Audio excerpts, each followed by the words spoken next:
First time. Hola! So, my name is Carly, and this is actually the first time that I will attempt to make an inspirational vlog. Alright, so I decided to make this today since I wanted to share about a special reflection that I had today. So, I'm actually gonna start with the question for you as well, because this is the question that I asked myself today, and it was asked when I watched this video about by Miss Lyra from Elevation Church. So the question was, have you ever felt disappointed at yourself? Yeah, so that was very timely for me, since I have been struggling about this thought, which I will share later. So I wanted to first to share the verse that she shared, that she used. So it was Psalm 51. It's actually a Psalm of David. Yeah. So it says there that it's a Psalm of David when the prophet Nathan came to him after David had committed adultery with Bathsheba. Alright, so I will focus on the Psalm 51, and then I will do my best to share the reflection that I had so far. Yeah, but of course I'll do my best. I will just focus on 4 main verses that that really struck me while reading the verse itself. You may read it on the Bible so that you will understand more. I guess it's more of an invitation as well to encourage you to read, so that because reading it actually is really affirming, and it's been really comforting to hear words from God. Alright, so in the Psalm 51, she mentioned 4 words. 4 words. These were, number 1 is confession, and then cleansing, and then creation, and then calling. So those are the 4 words. Then David got up from his bed that evening, and he saw a woman bathing, and she was very beautiful, and David sent someone to find out about her. So he learned that she is Bathsheba, the daughter of Eliam, and the wife of Uriah the Hittite. So Uriah is actually from David's army, and Eliam, he's actually one of David's mighty warriors. So they're very loyal to him. However, what he did was, since he found Bathsheba very attractive and beautiful, he sent that person to call and get her. So Bathsheba came to him, and so there,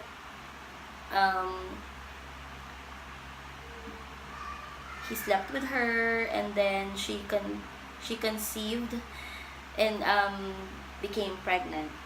And then so there she got pregnant. So Uriah learned about it, and then David wanted him to go home already, but Uriah couldn't go home. So Uriah slept at the entrance, from verse 9, to the palace where all his master's servants, and did not go down to his house. So Uriah did not go home. So there, what David did actually was that he sent Uriah to the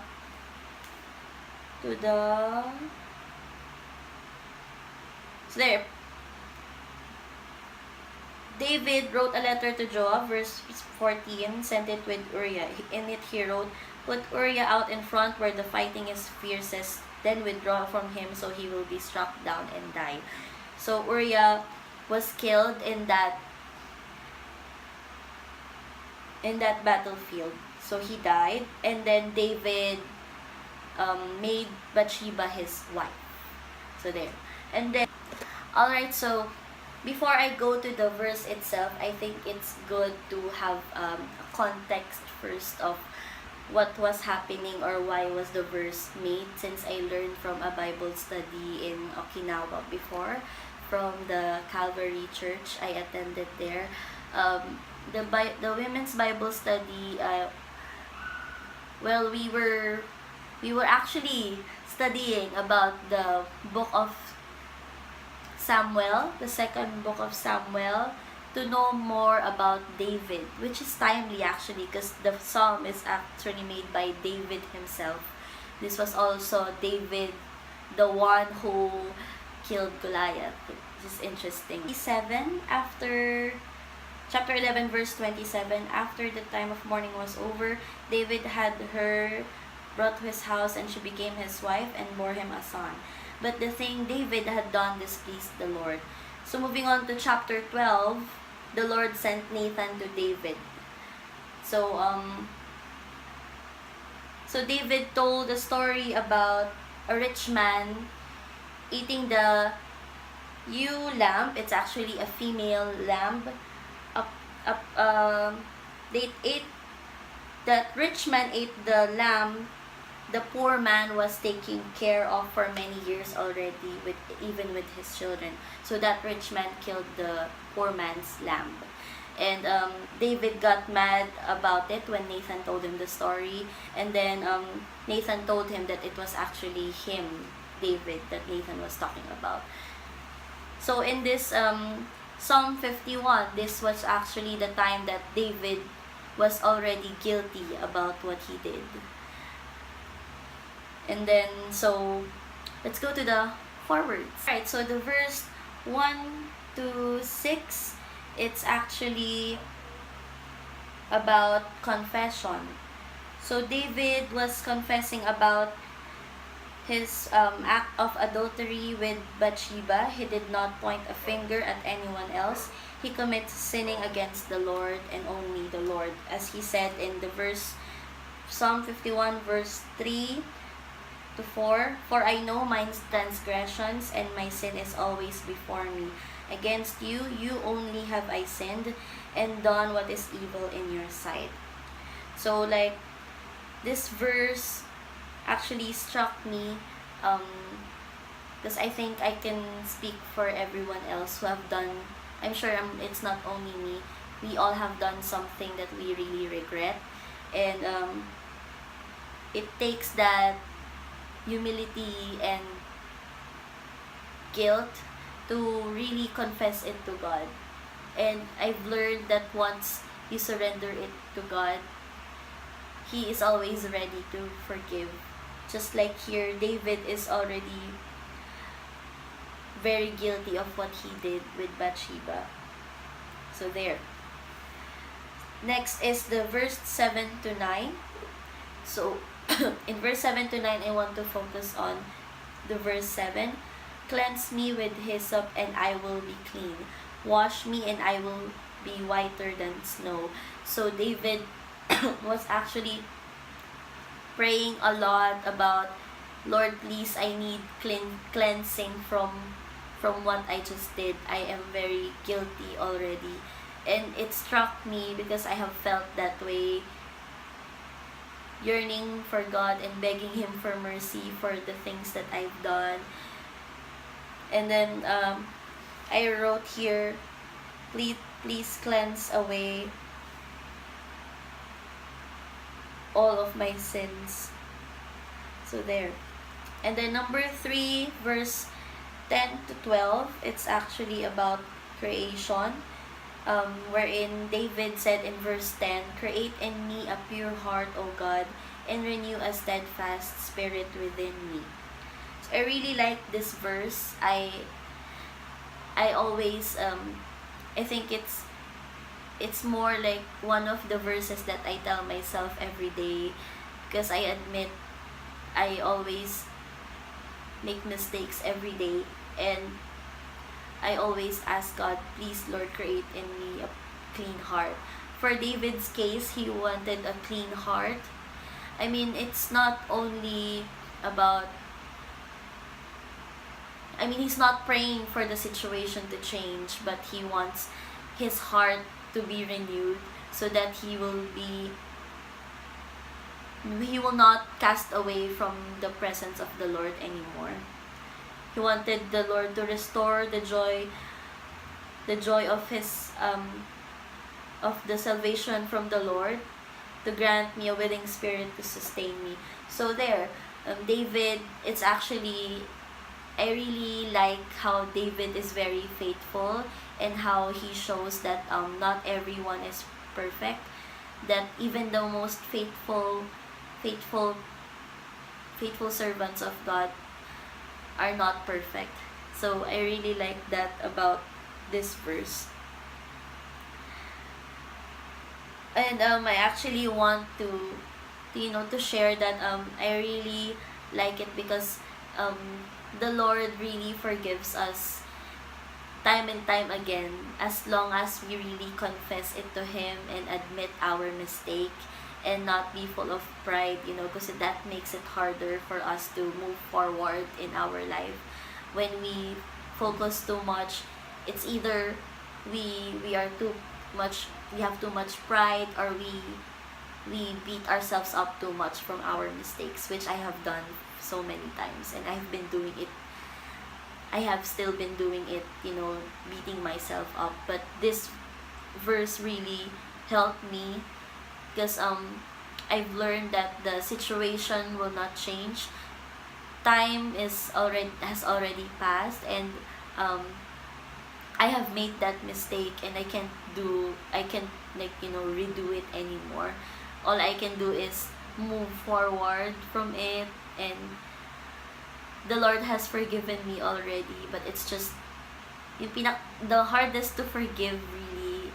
The person who will be the one that's hardest, or the hardest to ask for forgiveness, is actually yourself, which I agree with, because I've been fighting and having this thoughts that I am not worthy of being loved, or I am not worthy of being forgiven. But the Lord God, really, His grace is amazing.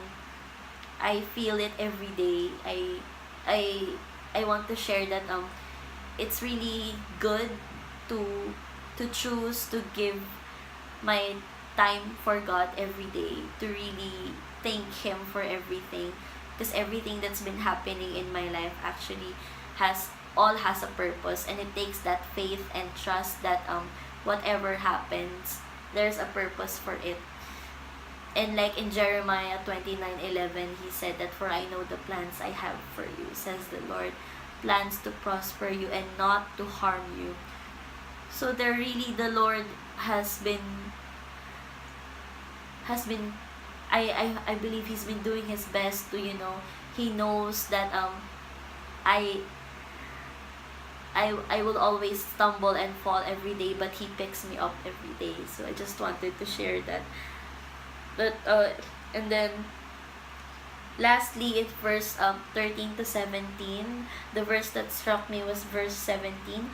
"My sacrifice, O God, is a broken spirit, a broken and contrite heart.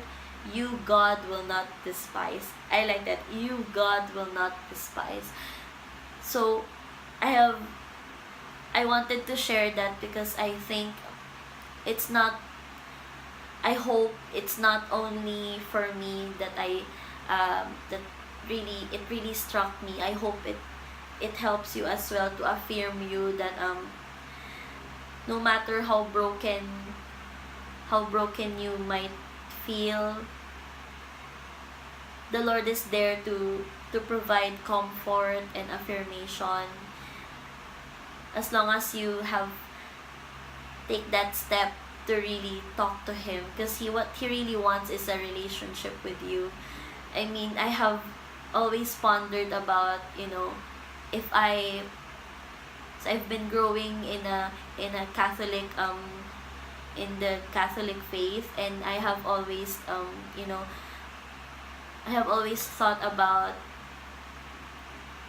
what I all the things that I have done, and I always, tell myself, like, if I do all these things, if I do all these good things, maybe God will listen to me, maybe God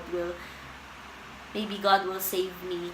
But then, I have learned that it's not only about that. It's good to do good deeds, but it's not enough if the faith is not there. Like, that really, that like, you knowing your purpose in this world, like why you were born and what you were born to do. And I believe that God wants me to tell you that even though there are many times that you will feel broken, He knows those times, even the ones in the future that will happen to you. He knows all of it, and He is orchestrating all of it for the greater purpose that He has for you. Like, for me, I have gone through a lot, be it abuse or self-pity, insecurity, and all those negative things that are negative events that have led to my insecurities. But I think it takes that step to, really believe, not only in yourself, but also that God is the main reason why you are here, and that all He wants is for us to be happy, and He has great plans for us. And like right now, even though I have done things in the past, God's grace has helped me a lot in my walk with Him. And it's that trust and faith, and that helps you have that peace in your heart, so that every day it's not a struggle anymore. It's not that feeling that all these stones are being thrown at you because of all the things that you did, but God never threw one, because He knows who you are, and those mistakes will never define who you are, because He knows that you are not perfect, but He loves you perfectly.